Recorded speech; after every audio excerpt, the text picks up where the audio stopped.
అందరికీ నమస్కారం. ఈరోజు మన గెస్ట్ కాంగ్రెస్ సీనియర్ నాయకుడు అండ్ మాజీ పీసీసీ చీఫ్ హనుమంతరావు గారు ఉన్నారు. మీకు అందరికీ తెలిసిందే ఎంత గట్టిగా మాట్లాడతారో. మాట్లాడితే కొట్టినట్టుగా నేను ఇది చెప్తున్నా అంటే బస్ చెప్తున్నా, ఇది నా వర్షన్, నేను మాత్రం నా లైన్ ఖచ్చితంగా చెప్తాను అని అంటూ ఉంటారు. ఆయనే మన గెస్ట్. సార్ నమస్తే సార్, ఎట్లున్నారు సార్? బాగున్నామ్మా. కాంగ్రెస్లో ఏం నడుస్తోంది, ఇప్పుడు ఉన్న సిచ్యువేషన్ ఏంటి? కాంగ్రెస్లో నడుస్తుందంటే నీకు తెలియదు, రాజకీయాలు అప్పుడప్పుడు పరిస్థితులను బట్టి కొంత కాంగ్రెస్లో కూడా ఏదైతే కార్యకర్తల ఫీలింగ్ కానీ నాయకుల ఆలోచన కానీ ఇవన్నీ కూడా ప్రతి పార్టీలో ఉంటుంది, మా దగ్గర కూడా ఉంటుంది. కానీ మా దగ్గర మోర్ డెమోక్రసీ. అది కాంగ్రెస్లో ఏదైనా మాట్లాడవచ్చు, చిన్నవాడు పెద్దోనికి మాట్లాడవచ్చు, పెద్దోనికి కించపరచవచ్చు, ఇవన్నీ జరుగుతుంటాయి. కానీ బట్ హైకమాండ్ ఉన్నది, వాళ్ళు ఆలోచన చేస్తారు. కానీ అది డిసిప్లిన్ టోటల్లీ అంటే అన్డిసిప్లిన్ అనిపించుకోదా? ఇప్పుడు ఇండిసిప్లిన్ అంటే మొదలే ఎప్పుడైతే స్టార్టింగ్లోనే దాన్ని కంట్రోల్ చేయాలి. అది స్టార్టింగ్లో అంటే స్టార్టింగ్ అంటే ఎప్పుడైతే కొద్దిగా తప్పులు జరుగుతున్నప్పుడే దాన్ని చేసేస్తే వేరేవాడు కూడా భయపడతాడు అనేది నా ఉద్దేశం. అది పాయింట్. ఓకే, ఇప్పుడు మీరు మాట్లాడతారు, మేము కూడా సీనియర్లము అని మిగతా వాళ్ళు మాట్లాడుతున్నారు, వర్గాలు అంటున్నారు, ఆధిపత్య పోరు అంటున్నారు. కాంగ్రెస్ పార్టీ ఒక నేషనల్ పార్టీగా ఉంటూ కూడా ఇంత ఎందుకు ఇన్ని డిఫరెంట్ ఒపీనియన్స్ ఎందుకు వస్తున్నాయి? దీనికి కారణం ఏంటంటే ఎవరైతే ఇన్ఛార్జీలుగా వస్తారో, సెక్రటరీలు వస్తారో, నేను కూడా 9 రాష్ట్రాలల్లో సెక్రటరీగా పనిచేసిన, కర్ణాటకలో చేశాను, అదేవిధంగా ఛత్తీస్గఢ్లో ఉత్తరాఖండ్లో కూడా చేసిన, ఛత్తీస్గఢ్లో చేశా, అస్సాంలో చేశాను, హర్యానాలో చేశాను. అస్సాంలో పనిచేసినప్పుడు దిగ్విజయ్ సింగ్ మేము కలిసి అక్కడ పవర్ తేవడం జరిగింది. అదేవిధంగా హర్యానాలో పవర్ తేవడం జరిగింది. అదేవిధంగా ఉత్తరాఖండ్లో కూడా తేవడం జరిగింది. కర్ణాటక ఒక విషయం చెప్తా, ఏంటంటే ఒకసారి పరిస్థితులను బట్టి ఒక నాయకుడు రాజీనామా చేయడం జరిగింది, సిద్ధరామయ్య గారు.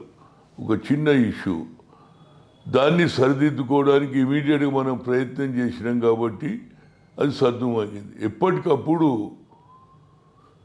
ఇన్ఛార్జ్ వాళ్ళు ఎక్కడ తప్పు జరగంగానే ఇమీడియట్గా దాన్ని డ్యామేజ్ కంట్రోల్ చేస్తే ఈ లొల్లి రాదనేది నా ఉద్దేశం అండి. ఓకే, ఇప్పుడు అప్పటి దాన్ని మీరు ఇక్కడ దాంతో కంపారిజన్ చేస్తున్నారా? ఇక్కడ వాళ్ళకు మీరు చెప్పదలుచుకున్నారు అదేనా? వాళ్ళకు ఒక్కటే చెప్తామండి, ఏ స్టేట్లో పోయినా you're coming from the AICC నుంచి వచ్చే ఒక వ్యక్తి కాబట్టి ఏఐసిసి ఆలోచన ఏమిటి, రాష్ట్రంలో పరిస్థితులు బాగుండాలి, మళ్ళీ ఎన్నికల్లో గెలవాలంటే అందరినీ కలపడానికి ప్రయత్నం చేయాలి. కలపడానికంటే చిన్న చిన్న తగాదాలు ఉంటే డ్యామేజ్ కంట్రోల్ పోవడం, మాట్లాడడం, దానివల్ల ఏమవుతుందంటే లింక్ చెడిపోదు.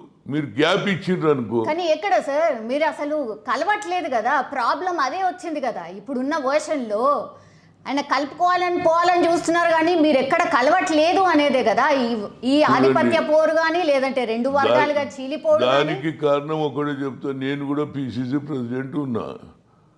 గతంలో చెన్నారెడ్డి గారు కూడా ఉండేది, రోషయ్య గారు ఉండేది. అందరం కూడా మేము ఏం చేస్తుంటామంటే ఏదన్నా కార్యక్రమం చేపట్టినా ఒక కమిటీ వేసేటప్పుడు అందరినీ కన్సల్ట్ చేస్తాం. ఏదో నేను ఇట్లా కమిటీ వేస్తున్నా, 2 పేర్లు 3 పేర్లు ఇట్లా చేయలేదా? అదైతే చేయలేదు కాబట్టి గొడవ అయింది కదా. నేను అందరూ అన్నారు కదా, నో కన్సల్టేషన్, సీనియర్ లీడర్స్ అంటున్నారు కదా. ప్రెసిడెంట్ అనేవాడు మ్యాగ్నానిమిటీ చూపించాలి. ఎందుకు జరిగింది అంటున్నారు ఈసారి? ఎందుకు జరిగింది? ఇప్పుడు పాయింట్ అంటే అధిష్టానం పర్మిషన్ తీసుకోకుండా అయితే పిసిసి గారు ఇట్లాంటి డిసిషన్ తీసుకోరు కదా. పడ్డది కదా. కన్సల్టేషన్ కలవడానికి ప్రయత్నం చేస్తేనేమో గొడవలు ఉండేవి. కన్సల్టేషన్ చేయకపోతే నువ్వు కన్సల్టేషన్ చేసినా వాడు 4 పేర్లు ఇచ్చినా 2 వేసినా యూ విల్ బి సాటిస్ఫై. వాళ్ళని పార్టీలో ఏమవుతుందంటే అందరినీ తోటి మాట్లాడడం మొదలు పెడితే ఎవరికి కోపం ఉండదు, ఎవరికి బాధ ఉండదు. అంటే కోపం ఉంది ఇప్పుడు మీకు? కోపం అంటే నువ్వు అడగకుండా కమిటీ వేస్తే కోపం ఎవరి మీద? అధిష్టానం మీద? అధిష్టానం కాదు, అధిష్టానం ఏమున్నదంటే వచ్చినటువంటి అబ్జర్వర్స్ కూడా. సార్ మీరు మాజీ పిసిసి చీఫ్ గా మీరు చేసి ఉన్నారు. అధిష్టానం పర్మిషన్ లేకుండా వాళ్ళ కనిసన్నల్లోనే ఎవ్రీథింగ్ నడుస్తుంది కాంగ్రెస్ పార్టీ. సో అది ఏమీ లేకుండానే పిసిసి చీఫ్ రేవంత్ రెడ్డి గారు ఇవన్నీ డిసిషన్స్ తీసుకొని కమిటీలు వేసేసారు. ఆయన ఎట్టొచ్చిండు అనేది నేను I don't want go detail, that is I command పేరాగేట్. దాని మీద నేను కానీ వచ్చినటువంటి వ్యక్తి అందరినీ కలుపుకుంటే బాగుంటుంది అనేది నా ఆలోచన. కలుపుకోవట్లేదా? కలుపుకోవాలంటే ఏం చేయాలి? కలుపుకోవాలంటే కన్సల్టేషన్ అంటే ఒక పని చేసేటప్పుడు నలుగురు ఏది సీనియర్ నాయకుల సుడిపోయి ఇది బాగుంటుంది, మనం ఇట్లా కౌంటర్ చేయొచ్చు టీఆర్ఎస్కు బీజేపీకి ఒకటి. రెండోది ఏంటి, కమిటీ వేసేటప్పుడు మాట వరుసకు అయ్యా నేను ఇట్లా కమిటీ వేస్తున్నా, మీరు ఒక 4 పేర్లు 3 పేర్లు పంపించాలని. అది కూడా మాకు ఇష్టం ఉన్నా లేకపోయినా ఏది ఇన్ఛార్జీల దగ్గర పోయి మొరబెట్టుకోవాలన్నది. మేమెందుకు ఇన్ఛార్జీల దగ్గర పోవాలి? ప్రెసిడెంట్ అనేవాడు అందరినీ నేను ప్రెసిడెంట్ను, నువ్వే హయ్యెస్ట్ పొజిషన్లు నువ్వు, కింది వాడి గురించి నువ్వు ఆలోచన చేస్తే కింది వాడిగా నీ గురించి మాట్లాడడం అనేది నా ఉద్దేశం. కానీ రేవంత్ రెడ్డి గారు ఎప్పటి నుంచి అయితే పిసిసి చీఫ్ అయ్యారో అప్పటి నుంచి కూడా మీరెవ్వరు కూడా ఆయనకు సహకరించట్లేదు. ఎక్కడ కూడా ఆయన కలుపుకొని పోవాలని చూసినా కూడా మీరెవ్వరు కూడా అతన్ని అంటే దగ్గరికి కూడా రానివ్వట్లేదు అనేది ఒక బయటి దృష్టి. మా సీనియర్ నాయకులను కూడా ఫోన్లలో తిట్టియొచ్చు, టీవీలలో తిట్టియొచ్చు, ఆఖరికి మా మీద కేసులు పెట్టియొచ్చు. ఆయననే మా మీద పెట్టించింది కదండి, మా మీద ఏది SC/ST కేసు పెట్టించిరి, టీవీలలో తిట్టిపించిరి, ఫోన్లో తిట్టి ఆఖరికి ప్రెసిడెంట్ ఏదైతే ప్రెసిడెంట్ ఎలక్షన్లో రాహుల్ గాంధీ గారు అపాయింట్ చేసిన యశ్వంత్ సిన్హా పోతే కూడా ఆయన కలవడానికి పోతే మా మీద కూడా కామెంట్ చేసింది. నేను అనేది ఏమిటంటే ప్రెసిడెంట్ అనేవాడు లిబరల్గా ఉండాలి, ఒక వర్గం నాదే అని అనుకోవాలి, అందరు నా వాళ్ళు అనుకోవాలి. అప్పుడేమవుతుంది, గొడవలేదు. You see that magnanimity of doctor Marri Chenna Reddy when he became in 89 as a PCC president వస్తే అప్పటి వరకు చెన్నారెడ్డి గారు గతంలో ముఖ్యమంత్రి ఉన్నప్పుడు ఎన్నోసార్లు రాజశేఖర్ రెడ్డి వ్యతిరేకం చేసిండు, ఆయన అసెంబ్లీ లోపల చేసిండు, బయట చేసిండు. కానీ 89లో ఆయన ప్రెసిడెంట్ అయినప్పుడు ఏమన్నాడు, ఏమా సీట్లు పిలిచిండు, నువ్వేం కావాలనో చెప్పు, మనకు పంచాయతీ వద్దు, నువ్వు గెలిపిస్తా అంటే చెప్పు, నీ పేర్లన్నీ డిక్లేర్ చేశాడు. అది మ్యాగ్నానిటీ అంటారు. మ్యాగ్నానిటీ మీన్స్ టాప్లో ఉన్నోడే కిందోనికి చూడాలమ్మా. సార్ ఇప్పుడు వర్గాలు అంటున్నారు కాబట్టి మీరు అనుకున్న వర్గం అంటే టీడీపీ నుంచి ఎవరైతే వచ్చిండ్రో వాళ్ళందరూ కమిటీ నుంచి వెళ్ళిపోయారు కదా, రాజీనామా చేశారు కదా, ఇంకా లొల్లేందుకు కంటిన్యూ అవుతుంది? ఇంకా ఈ అది కాదమ్మా, మీరు అదే చెప్తున్నారు. వాడు ఇడిచిపెట్టి ఈడికి వచ్చిండ్రు, ఈడున్నోడు ఏం కావాలి వాళ్ళే చెప్తారమ్మా. మీరు మొదటి నుంచి పనిచేసేటోనికి హత్య అవుతాడా లేదా? నువ్వు గ్రామాలలో పరిస్థితి మీకు తెలియదేమో. మేము గ్రౌండ్ రియాలిటీకి వెళ్ళి వచ్చిన వాళ్ళం, పాదయాత్రలు చేసినాం, బస్ యాత్ర చేసినాం. ఒకే గ్రామంలో 2-3 పార్టీలు ఉంటాయి. కాంగ్రెస్ జెండా మోస్తాడు ఒకడు ఉంటాడు, బీజేపీ వాడు ఒకడు ఉంటాడు, టీఆర్ఎస్ వాడు ఒకడు ఉంటాడు, టీడీపీ వాడు ఉంటాడు. వాని కంట్ల ముందు అవతలోనికి పదవి వస్తే ఇంటి భార్యనే అంటది, ఏమండి మీరు రోజు జెండా పట్టుకొని తిరుగుతారు, నిన్నగాక మొన్న పార్టీలో వచ్చిన ఆయనకు పదవి వచ్చింది, నీకేమొచ్చిందంటే సామెత ఉన్నది, రోజు మొగడు కొడతాడు కానీ పక్కింటి చూడంగానే గాలి పోయింది కదా, ఆ బాధ ఉంటుందని. అసలు గ్రౌండ్ రియాలిటీల గ్రామాలలో వ్యక్తిగతంగా నా పార్టీ అని వీడు కొట్లాడుతాడు, నా పార్టీ అని కూడా వాని ముందు వీడు కాల్దారిపోయినట్టే కదా. అది ఆ పార్టీ ఇచ్చిపెట్టి వచ్చిండు. This is not sacrifice. అలా ఈనమ్మా, it is not a sacrifice, it is humiliation. అరే నేను ఇన్ని రోజుల నుంచి పనిచేస్తుంటే నాకు పదవి రాలేదు, వేరే వాళ్ళకి వస్తే ఊమిలేదు. మేమేమన్నాం, వేయండి, మేము తీయమని అనలే. కానీ ఒరిజినల్ వాళ్ళని కూడా అకామిడేట్ చేయమన్నాం. మేమైతే ఎన్నడూ చూడలేదు. ఒరిజినల్ వాళ్ళు కాంగ్రెస్ లో జెండా పోసినాడు ఒరిజినల్. ఎవడంటే ఏమన్నట్టు కాంగ్రెస్ మొదటి నుంచి మరి అది తెలియకుండానే పిసిసి చీఫ్ గా చేసిండ్రా ఇక రేవంత్ రెడ్డి ఇక గారు? ఇక చూడమ్మా, దాని గురించి నేను కామెంట్, ఎందుకంటే హైకమాండ్ పెట్టినాక నేను కూడా వ్యతిరేకం చేసిన మొదలు, నీకు ఎట్లు ఇస్తారన్నా, కానీ అయినాక నీకు సపోర్ట్ చేస్తా, మై లీడర్ యాజ్ అపాయింటెడ్ అన్న, కలుపుకొని పోవాలి ఆయన. ఎందుకు చెప్తున్నా అంటే ఇవాళ ఎంతోమంది కార్యకర్తలు one side Pawan Kalyan starting year party right, నిన్నటి దానిక లేకుండా టీడీపీ 7 ఏళ్ల నుంచి పార్టీ పండుకున్నది, కొత్తగా లేచింది. ఇంకొక ప్రవీణ్ కుమార్, ఇంకో పక్క షర్మిల, ఇన్ని పార్టీలు వస్తుంటే మనం ఉన్న పార్టీని కాపాడుకోవాలా లేదనేది మా ఆవేదన. సార్ పవన్ కళ్యాణ్ ఎప్పటి నుంచో ఉన్నాడు, ఆయన అసలు పోటీ కూడా చేయలేదు, ఆయన కాంపిటీషన్ అనుకుంటున్నారు. షర్మిల అయితే మొన్న పార్టీ పెట్టింది, ఆమెను కాంపిటీషన్గా అనుకుంటున్నారు. ప్రవీణ్ కుమార్ గారు మొన్న వచ్చిండ్రు, ఆయనను కాంపిటీషన్గా అనుకుంటున్నారు. మీరు ఒక కాంపిటీషన్ కాదమ్మా, మన ఓట్ బ్యాంక్. అరే మీరు ఏమంటారు, కాంపిటీషన్ క్వశ్చన్ కాదు. Hour vote bank SC ST బీసీలు కాంగ్రెస్ ఎంబడి ఉండేది, మీరు అది చెప్పరు. మన ఓట్ బ్యాంక్ పోతే ఎట్లా గెలుస్తామమ్మా, దాన్ని మనం కాపాడుకోవాలి కదా. ఇందిరాగాంధీ ఉన్నప్పుడు భూ సంస్కరణ అమలు చేసింది, దున్నేవాడికి భూమి ఇచ్చింది, అసైన్ ల్యాండ్లు ఇచ్చింది. దానికోసం మరి దాని మీద ప్రయత్నం జరుగుతలేదని బాధ. మీరే కొట్టుకుంటున్నారు. అరే కొట్టుకునేది కాదు, మేము మీద అరే మేము కొట్టుకునేది కాదు. ఎవడైతే ముఖ్యమంత్రి కావాలనుకున్నాడు వాడు ఆలోచన చేయాలి, మాకు చెప్పకి. ఎవరు ఆయననే రాసుకుంటుండగా కాబోయే ముఖ్యమంత్రి అని. మీ మీడియా కూడా ఆయనకే సపోర్ట్ చేస్తుంది కదా, ఏడ చూసినా రేవంత్ రెడ్డి మంచిదే. సో అదే నచ్చట్లేదా సార్? ఆయన ముఖ్యమంత్రి ఆయన కావాలనుకున్నాడు. అదో ఒక బిజినెస్ చేస్తున్నప్పుడు లాభం కావాలని చూడాలి కదా, 10 మందిని కలుపుకోవాలనేది నా ఉద్దేశం, అంతే. ఇక అంతకంటే ఎక్కువ ఏం చెప్ప. I don't want discuss more. ఆయన అందరినీ కలుపుకుంటే బాగుంటుంది అనేది చెప్పగలుగుతా యాజ్ ఎ సీనియర్ నాయకుడు. ఎస్ సార్, మీరు యాజ్ ఎ సీనియర్ నాయకులుగా ఇప్పుడు 9 మంది వేరు అయిపోయినరు, రేవంత్ వర్గాన్ని వేరు చేసిండ్రు. వీళ్ళిద్దరిని కలపచ్చు కదా, మీ వర్షన్ మీరు వినిపించారు. అంత కాంగ్రెస్ పార్టీతోని కలిసి పనిచేద్దాం, అది చేద్దామని చెప్తే అది కాదమ్మా. పేపర్లో ఇక్కడ నేను పేపర్ వాళ్ళు రాయిస్తారు, మీడియా అంతా ఆయన ఫేవర్లోనే ఉన్నది. అదే నేను అదే ఈయనమ్మా, మొన్న ఎలక్షన్ జరిగిందా, ఓడిపోయినాక ఇమీడియట్గా బ్లేమ్ ఎడికేట్ స్టార్ట్ చేసిండు, ఆయననే చేసిండు కదా.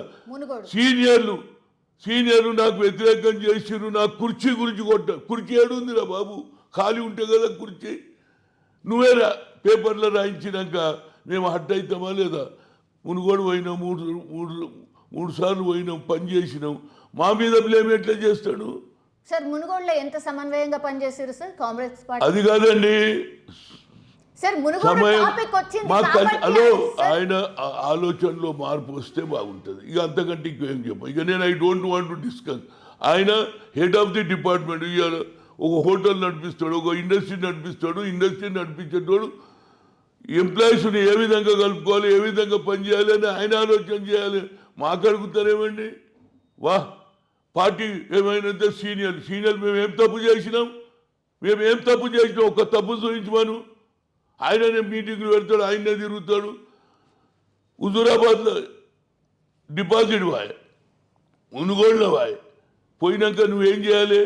అరే ఎందుకు డిపాజిట్ పోయిందని రివ్యూ చేయాలా లేదా?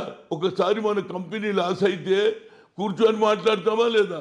అన్ని పార్టీలు కూడా రివ్యూ చేస్తుంది, ఆయన ఇప్పటిదాకా చేయడు, మళ్ళీ మీదకి వెళ్ళి కమిటీ వేస్తే ఇంత పెద్ద. పిసిసి చీఫ్ రేవంత్ రెడ్డి అయిన తర్వాత పార్టీ బాగాలేదు, సమన్వయం చేసుకుంటలేడు అనుకుందాం.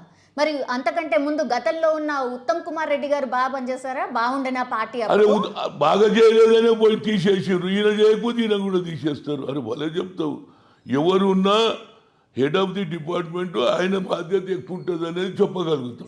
ఆయన ఎందుకు తీసేసిండ్రు, ఈయన ఎందుకు పెట్టిండ్రు అని నేను చెప్ప. హనుమంతరావు గారు, ఇప్పుడు ఎలక్షన్ ఇయర్కి ఆల్రెడీ ఎంటర్ అయిపోయినాం, ఇక కరెక్ట్ సంవత్సరం ఉంది. కరెక్ట్ నెక్స్ట్ డిసెంబర్లో ఎలక్షన్స్ జరగబోతున్నాయి.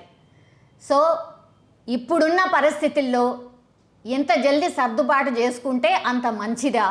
దానికోసం ఎట్లాంటి ఎక్సర్సైజ్ కాబోతోంది? అండ్ మొన్న దిగ్విజయ్ సింగ్ గారు వచ్చి వెళ్ళారు కాబట్టి మీరేం చెప్పిండ్రు? ఒక సొల్యూషన్ వస్తుందని మీరు అనుకుంటున్నారా?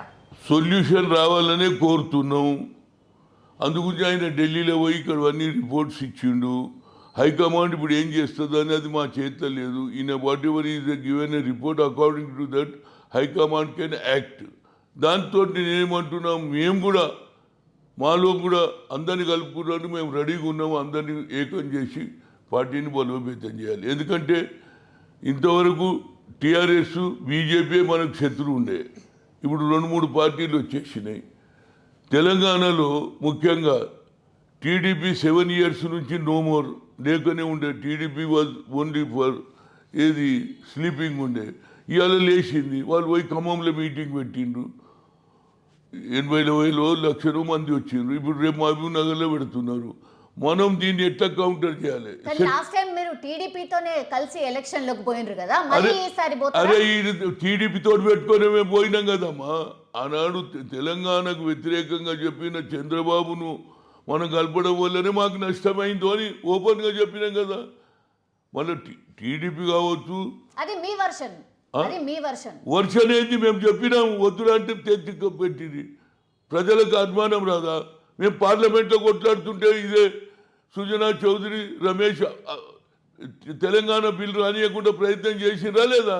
అవన్నీ జరిగిన తర్వాత కూడా మరి పొత్తుండే, ఇప్పుడైతే అందరూ అవునమ్మా, పొత్తులు పెట్టుకుంటారంటే ఢిల్లీలో పెట్టుకుంటారు. ఇక మేము ఏం చేస్తాం దానికి? ఢిల్లీలో పెట్టుకున్నా ఈడ అరే ఢిల్లీలో ఏడ పెట్టుకోలే, ఢిల్లీ వాళ్ళు ఈడ కల్పించిండ్రు. మేమేం అనలే ఆయనను కలుపుకోవాలని. కొన్ని ఇష్యూస్ ఎట్లా జరుగుతాయంటే అవి మేము చెప్పలేము. కానీ కిందోడు ఎందుకు అనుకుంటాడు, ఓటర్ ఎందుకు అనుకుంటాడు? ఓటర్ ఏమన్నా అదే నిన్నటిదాకా తెలంగాణ వద్దన్నోళ్ళతో చేయగలుగుతారని కేసీఆర్కు లాభమే అయిందా లేదా? కేసీఆర్కు లాభం అయింది కదా. అదే మేము సింగిల్ పోటీ చేసి ఉంటే ఇంత నష్టం జరగదు. 2014లో మీరే కదా ఇచ్చింది, మన తెలంగాణ ఇచ్చింది మీరేనాయే, అయినా మిమ్మల్ని ఎందుకు నమ్మలే? ఎందుకు నమ్మలేదు కాదు, మీకు కొన్ని విషయాలు తెలియదు. క్వశ్చన్ వేయడం ఈజీ, ఆన్సర్ చెప్పడం వల్ల మేము కూడా చెప్తాం. ఆనాడు ఏమన్నారు? ఏ దినం తెలంగాణ ఇస్తే నా పార్టీని మర్జీ చేస్తా అన్నారు. మీరు పార్టీని మర్జీ చేసినాక బిల్ పెట్టేది ఉండే, తొందరపడ్డారు, అయిపోయింది. ఆ తర్వాత వచ్చి కాళ్ళు మొక్కిండు సోనియా గాంధీ, అమ్మా నీ దయ వల్ల అయిందన్నావు. తర్వాత మా లీడర్షిప్ ఎవరికి వాడే యమునా తీరే కావడం వల్ల అతనికి లాభమైంది. ఇక పాత రికార్డు చెప్పడానికంటే కొత్త రికార్డులో ఏం చేయాలి అనేది అడుగు చెప్తా. అప్పుడు చాలా విషయాలు జరిగినాయి. మేము కూడా పార్లమెంట్లో బిల్లు పాస్ అయ్యేదానిక కొట్లాడినాం. వాళ్ళు వద్దన్నారు, కానీ అవన్నీ గమనించారు కదా ప్రజలు, టీవీలో చదువుతారు కదా పార్లమెంట్లో ఏం జరిగిందో. అయ్యింది. ఇప్పుడు ఏం చేయాలి అనేది నువ్వు అడుగు చెప్తా. ఓకే, 2014లో మీ పార్టీ ఎట్లుంది, 2018లో ఎట్లుంది, ఇప్పుడు ఎట్లుంది? ఇప్పుడు ఎట్లున్నది? కార్యకర్తలలో ఉత్సాహం ఉన్నది, పనిచేయాలని ఉన్నది. కానీ ఒరిజినల్ కాంగ్రెస్ వాళ్ళకు అన్యాయం జరుగుతుందనే ఒక ఫీలింగ్ మాత్రం వచ్చింది. జిల్లాలకు వెళ్ళి రోజు ఫోన్లు చేస్తారు, ఏమనుమంటానా మా వరంగల్ మా ముందు పిల్లాన్ని వేసిరని ఒకడు, ఏది మహబూబ్నగర్లో మా పిల్లాని ముందు, ఇవన్నీ ఉన్నాయి. దీన్ని వచ్చే నాయకుడు ఎవరు వస్తారో తెలియదు. ఒరిజినల్ కాంగ్రెస్ వాళ్ళు అంటే ఎవరికి ఇవ్వాలి సార్? ఒరిజినల్ కాంగ్రెస్ అంటే ఎవడైతే జెండా మోసినాడు, ఇప్పుడు నువ్వు ఉన్నావు. చెప్పండి సార్. అరే ఇక్కడ నేను నీ సంగతే చెప్తా, మీడియా సంగతే చెప్తా. ఇక్కడ నేను దానికి కోపం అనకు. ఇక్కడ నేను నువ్వు సీనియర్ మోస్ట్ రిపోర్టర్ ఒకననుకో, యూఆర్ హైయెస్ట్ పర్సన్. నువ్వు నీ ముందు జూనియర్ గాని తీసుకొచ్చి నెత్తి మీద ఎక్కిస్తే నీకు ఎంత బాధ ఉంటుంది చెప్పు. నువ్వు మీ మీడియాలనే మిగతా సంగతి వదిలేయి. మీరేమంటారు? ఎందుకు ఇస్తున్నారు, ఎందుకు ఇస్తారు? It is human feeling. అరే నా ముందు పిల్లల్ని తీసుకొచ్చి నా మీద పెడితే నువ్వు అట్టయి ఇంకో రిపోర్ట్లో పోతావా లేదా? అది కూడా అట్లనే ఉందమ్మా. అవన్నీ చెప్పకు, మాకు కూడా తెలుసు. మీ దగ్గర కూడా ఏమవుతుందో కూడా తెలుసు. మీ జూనియర్ గాని తీసుకొచ్చి నేను ఎత్తి మీద ఎక్కిస్తే నువ్వు ఉంటావా? తెల్లారు వేరే దగ్గర తోవ చూసుకుంటావా లేదా? మరిగా అధిష్టానము చెప్పింది కాబట్టి మేము ఒప్పుకుంటాము, మేము సమన్వయంతో పనిచేస్తామని ఒకవైపు చెప్తున్నారు, జూనియర్ ని తీసుకొచ్చి అది కాదండి. అదే మళ్ళీ అది కాదమ్మా. ఇవి అన్వాంటెడ్ క్వశ్చన్స్ అడగదు. ఎందుకంటే నేనేం చెప్పినా నువ్వు దీనికి జవాబు చెప్పు. You are a senior reporter in your organisation. If any junior has come to your top position, whether you will hurt or not, you tell me. ఇక మిగతా చెప్పక ఇక సేమ్ థింగ్ ఈడ కూడా అదే. కనుక దాని గురించి ఎవరికి ఎక్కడ ఉండాలో అక్కడ ఉంటే దాని బాగుంటుంది. ఇక ఇది వదిలేసాయి, ఇది చాలా అయిపోయింది. వేరే today BJP government attacking on opposition parties. ప్రజాస్వామ్యమే లేదు. నిన్నటిదాకా సిట్ ఈడ కొనుగోలులో మోయినాబాద్లో జరిగినటువంటి శాసనసభలు కొనుగోలు విషయంలో ఉంటే దాని మీద సిట్ ఎంక్వైరీ చేస్తుంటే ఇవాళ కోర్టు కూడా మళ్ళీ సిబిఐకి ఇస్తుంది. మళ్ళీ ఈ ఎంక్వైరీ అన్ని అవసరం, మళ్ళీ కొత్త ఎంక్వైరీ చేస్తారంటే ఇక్కడ ప్రజాస్వామ్యం అండి ఇది? నాకైతే అర్థమైతే లేదు. సిబిఐని కంట్రోల్ చేస్తారు, ఎలక్షన్ కమిషన్ కంట్రోల్ చేస్తారు, ఈడీని కంట్రోల్, అన్ని ప్రభుత్వ సంస్థలంతా నరేంద్ర మోడీ అని చెప్తే అదే జరుగుతుంది. అదెందుకు అడగరు మీరు? ప్రజాస్వామ్యం ఉన్నదా? ఇవాళ నేను పేపర్ చదివిన నాగం జనార్దన్ రెడ్డి ఏది మన ఆయన కర్ణాటకలో కొనుగోలులో ఏదైతే జరిగిందో ఆడ కూడా లావాదేవీలు జరిగినాయి. ఈవెన్ పేల్కు కూడా పైతుంది. అంటే ఇక న్యాయ వ్యవస్థ కూడా దాని మీద నేను కామెంట్ చేయలేను, కానీ న్యాయ వ్యవస్థ కూడా ఇవాళ కంట్రోల్ చేస్తున్నా అనేది చెప్పగలుగుతాం. గతంలో కాంగ్రెస్ పార్టీ చేయలేదా సార్? కొత్త ఏది మేము చేయలేదు. మేము ఎన్నడూ we are not involve anything. You show me one incident. We have not. Today what is going on?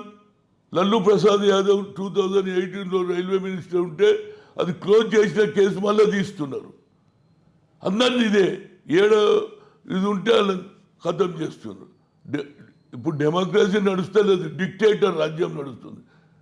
BJP has become a dictator. ఇప్పుడు ప్రభుత్వ సంస్థలు నిర్వీర్యం చేస్తున్నా లేదా? వాళ్ళు ఏం చెప్తే ఎవరిని లోపలే అంటే అన్ని చేస్తున్నారు, ఎవరిని ఖతం చేయాలంటే చేస్తున్నారు. వాళ్ళు కొనుగోలు చేయొచ్చు, వీడు కొనుగోలు చేసిన దాని మీద బీజేపీ ఏడ దొరికిపోతుందని సేఫ్ గార్డ్ చేయడానికి case has taken back to CBI. Special investigation బాగా నడుస్తున్నది, జరుగుతున్నది. ఎంక్వైరీ చేసినారు, ప్రూఫ్ దొరికింది. సార్ పార్టీ వీకెన్ అయింది అని చెప్పుకోకుండా ఇవన్నీ రీజన్స్. అరే ఈ పార్టీకి వీక్ ఎందుకు అయిందమ్మా? ఏడ వీక్ అయింది? కలిసి ఉంటే కదా. పార్టీ వీక్ అయింది నువ్వు చెప్తే వీక్ అయిందా? అదే వీక్ అయితే కాంపిటీషన్ ఎందుకు పెరుగుతున్నది? అది కదమ్మా. లెక్కలు ఉన్నాయి సార్ నా దగ్గర. ఒక్క నిమిషం సార్. పార్లమెంట్ ఎన్నికల్లో కాంగ్రెస్ ఓట్ పర్సెంటేజ్ 19.5% సార్ 2019లా. 2014లో సేమ్ 19.5%. ఎక్కడ కూడా తగ్గలేదు ఆర్ పెరగలేదు. ఎట్లుందో అట్లే ఉంది. ఉన్నది కదా. నువ్వు అడిగిన దానికి చెప్తున్నా. మరి కొత్త పైల్వాన్లు తెచ్చింది కదా, రేవంత్ రెడ్డి తెచ్చినా ఏం చేసినా అది కూడా అడగాలి కదా. ఇప్పటిదాకా నువ్వు ఆర్గ్యుమెంట్ చేసినావు, రేవంత్ రెడ్డి అన్నావు. మరి రేవంత్ రెడ్డి వచ్చినాక డిపాజిట్లు వస్తున్నాయి కదా, అది కూడా తెలుసుకోవాలి కదా. రేవంత్ రెడ్డిని తీసేసి ఇంకొకళ్ళని పిసిసి ప్రెసిడెంట్ చేయాలా? పిసిసి ప్రెసిడెంట్ చేస్తే ఎవరైతారు అదనే చెప్పండి సార్. నేను ఎందుకు చెప్తా? హలో, అది చెప్పరు. అరే ఉన్నదాన్ని కాదు. నేను ఏం చెప్పినా మీరు తప్పు చేస్తుంటూ కలుపుకోమని చెప్తున్నా. మళ్ళీ నా మాటల్లో చేంజ్ ఉండదు. నువ్వు ఇంకా వేరే దిక్కు తిప్పకు. నేను ఉన్నది చెప్తున్నా.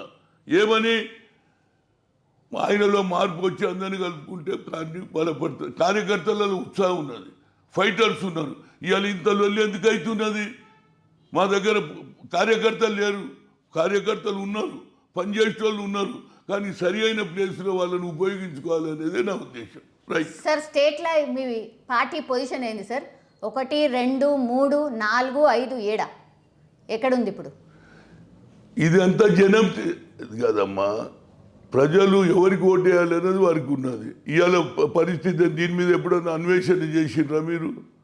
మీ మీడియా అన్వేషణ చేసిన బాబాసాహెబ్ అంబేద్కర్ ముఖేష్ అంబానీకి ఒకే ఓటు ఇచ్చిండు, రిక్షావానికి ఒకే ఓటు ఇచ్చిండు. ఇలా ఏమవుతుంది? కొనుగోలు జరుగుతున్నది, ప్రజాస్వామ్యం ఏడున్నది.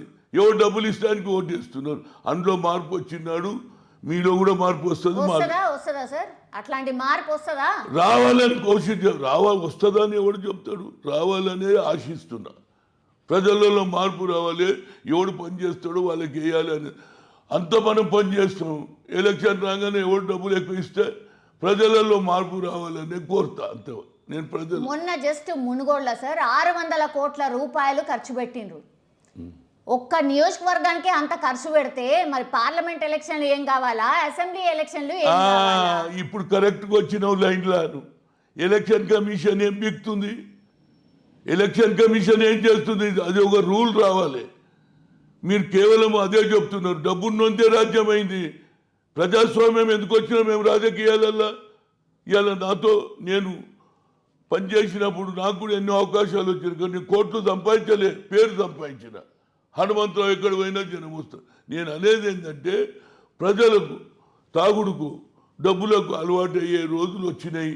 నువ్వు ఏం ఈవెన్ మీడియాలో కూడా అందులో కూడా చాలా జరుగుతున్నాయి. ఇక అవి చెప్పదలుచుకుంటే నువ్వు బాధపడతావని చెప్తలేను. మీడియా ఏం తక్కువ చేస్తుంది? మీడియా కూడా ఇటు నడిపిస్తున్నారు. కొన్ని మీడియాలో కూడా మార్పు రావాలి. గతంలో మీడియా కరెక్ట్ ఉండేది. ఇప్పుడు ఎవరు ఎందుకు అప్పుడు మీరు అధికారంలో ఉన్నది కాబట్టి అప్పుడు కరెక్ట్ ఉందా సార్? మీడియా సంగతి చెప్తే మీడియా సంగతి చెప్తే నువ్వు బాధపడిపోతావు.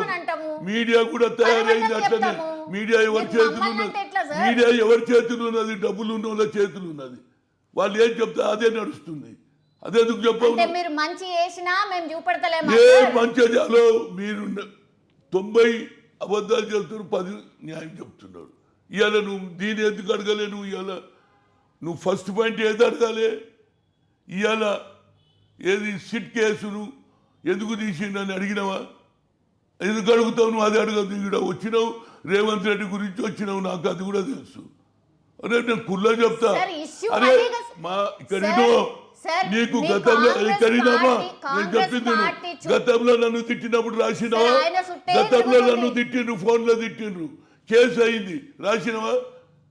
ఒక సీనియర్ నాయకుని అమ్మని పెళ్ళని తిట్టొచ్చా? ఏం మాట్లాడతారండి? ఇవాళ రేపు ఒక టీవీలో అయిపోయింది, ఏదన్నా నా బొమ్మ పెడతారు, ఇంకో బొమ్మ పెడతారు, నాది చూపిస్తారు. ఇవాళ రేపు మీడియా, సోషల్ మీడియా అయిపోయింది. మీకేమో బిజినెస్ కావాలి, మాదేమో బేయిజత్ చేయాలి. ఇదే తరీకా ఇది. సరే ఇక వదిలేసే వేరేదేదని అడుగు చెప్తారు. సార్ హాత్ సే హాత్ జోడో యాత్ర ఎగ్జాక్ట్ మీనింగ్ ఏంది? అసలు అది పెట్టడానికి కారణం ఏంది? ఎట్లా పనిచేయాలనుకుంటున్నారు? చూడండి, రాహుల్ గాంధీ ఏదైతే జోడో సాహసమైన నిర్ణయం. ఒక వ్యక్తి ఇన్ని కిలోమీటర్లు 3,350 కిలోమీటర్ నడవలేమంటే అది మామూలు మాట కాదు, సాహసమైన. ఆయన ఎందుకు తిరుగుతున్నాడు? ఈ దేశంలో మతతత్వాలను రెచ్చగొట్టి మళ్ళొకసారి భారతదేశం స్వాతంత్రానికి మునుగడకు డేంజర్ అయింది అని ఆయన తిరుగుతున్నాడు. వాళ్ళు ద్వేషాన్ని పెంచుతున్నారు, ఈయనను ప్రేమను పెంచాలనే ఆలోచనలో తిరిగాడు. ఇది రేపు ప్రియాంక కూడా హాత్ సాత్ మిలా అనే ప్రోగ్రాం ఏంది? కింది వాళ్ళని లేపు అన్నట్టు ఈ చేయితోటి ఇంకోటి పై. అదే వాళ్ళ నానమ్మ ఇందిరాగాంధీ ఆలోచనను ఇంప్లిమెంట్ చేస్తుంది. అగ్రకులాలలో పుట్టిన పేదవాని గురించి ఆలోచన చేసి ఆ కుటుంబం ఏమంటున్నది? పేదవాడు ఎప్పటిదానికైతే పైకి రాడు. ఇవాళ మీరు పెట్టిండ్రు, కేసీఆర్ ధర్ని పెట్టిండు. ధర్ని ఎవరి వల్ల లాభం అవుతుంది? మళ్ళా దొరలకే లాభమైంది. కీసరా దాయర్లో 1981లో ఇందిరాగాంధీ ఇచ్చింది.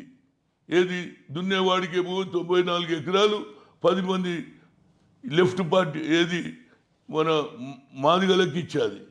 ఇవాళ ఎవరి చేతిలో పోయింది? మళ్ళా దొరలకే పోయింది. రాగి కృష్ణారెడ్డి అనే దొరవారికి 500-600 ఎకరాలు ఉంటే ఒక 100 ఇందిరాగాంధీ ఇచ్చింది, మళ్ళీ వాళ్ళకే పోయింది. ఇది మాట్లాడుతున్నారు. దీని మీద మనకు ఆలోచన లేదు. ఇంకో పక్క ఇక ఆ సంగతి చెప్తే నువ్వు బాధపడతావు. ఏది మన కోకాపేటలో పేదవాడు అమ్మితే 5 లక్షలు 10 లక్షలు అండి. ప్రభుత్వం అమ్మితే 40 కోట్లు వస్తుంది. దీని మీద మనం మాట్లాడుతున్నామా? పేదోడు ఇల్లు కట్టుకోవద్దా? ఒక్కొక్కడు ఫ్లాట్ పెడతాడు, 8 అంతస్తులు 80 అంతస్తులు కడతాడు. ఒక ఫ్లాట్ అమ్మితే 5 కోట్లలో అమ్ముతున్నాడు, 10 కోట్లలో అమ్ముతున్నాడు. పేదోనికి ఏమొచ్చిందండి? ఔటర్ రింగ్ రోడ్లో మా ఇచ్చిన అసైన్ ల్యాండ్ కూడా తీసుకున్నారు కదా, పేదోళ్ళకి ఇచ్చారు కొన్ని కోకాపేట్ల ఇందిరాగాంధీ పీరియడ్. ఆ భూములు కూడా తీసుకున్నారు. నేను అనేది ప్రజల పక్షాన ఉంటే దాని గురించి ఆలోచన చేయాలి. ధర్నాలు చేసిర్రా దీని మీద? కాంగ్రెస్ పార్టీ తరఫున ధర్నాలు దీని మీద హనుమంతరావు 2 సార్లు 7 సార్లు పోయినా కాంగ్రెస్ పార్టీ కాంగ్రెస్ పార్టీ అంబేద్కర్ గురించి పట్టించుకున్నారు. ఎప్పుడైనా చెప్పినా మీరు? బాబాసాహెబ్ అంబేద్కర్ రాసిండు రాజ్యాంగం. మీరు ఎప్పుడన్నా మీడియా వేసుకోవాడు? బాబాసాహెబ్ అంబేద్కర్ ఏమన్నాడు? సమానత్వం అన్నాడు, అందరం కలిసి ఉండాలన్నాడు. రాజ్యాంగం రాసినటువంటి అంబేద్కర్ను 3.5 ఏండ్ల నుంచి జైల్లో పెడితే పేపర్ వాళ్ళు ఎందుకు రాయరండి? అదే ఏది పార్లమెంట్ నడుస్తుంది, అసెంబ్లీ నడుస్తుంది, ఎందుకు రాయరు మీరు? ఏం తప్పు చేసినా నేను దాని మీద ఏమన్నా హైలైట్ దాన్ని ఇంటారు ఊక్కుంటారు. ఆడ రాజశేఖర రెడ్డి విగ్రహం ఉంటుంది. జై భీమ్ కార్యకర్తలు ఒక రోజు ముందు 2019 12th 14th ఆయన బర్త్డే నైట్లో పెట్టుకున్నాను. రాజశేఖర్ విగ్రహం పక్కన స్థలం ఉన్నది, no road block, nothing, traffic ఇబ్బంది లేదు. 13 పొద్దున కూలగొట్టిండ్రు. అది తెలుసుకొని నేను పోయినా, అది బాధపడి దాన్ని కూలగొట్టిండ్రు, పిసి పిసి చేసి జవాబు డస్ట్బిన్ చేసిండు. అటువంటివి కూడా చూపించాలమ్మా. అయితే ఇవాళ నేను 5 లక్షలు పెట్టి చేస్తే దాన్ని కూడా ఏది మన గోషామెల్ స్టేడియంలో పోలీస్ స్టేషన్లో పడేసిండు. ఇటువంటివి కూడా మీరు ఎప్పుడైనా చెప్తారా? ఎంతసేపటికి రేవంత్ రెడ్డికి మీ కొట్లాట ఎట్లున్నది? పాదయాత్ర చేస్తున్నాడు కదా రాహుల్ గాంధీ. ఇప్పుడు పాదయాత్ర చేసినప్పుడల్లా పార్టీలు అధికారంలోకి వచ్చినాయి. మీది కూడా గతంలో వైఎస్ రాజశేఖర రెడ్డి గారు పాదయాత్ర చేసినప్పుడు అధికారంలోకి వచ్చింది.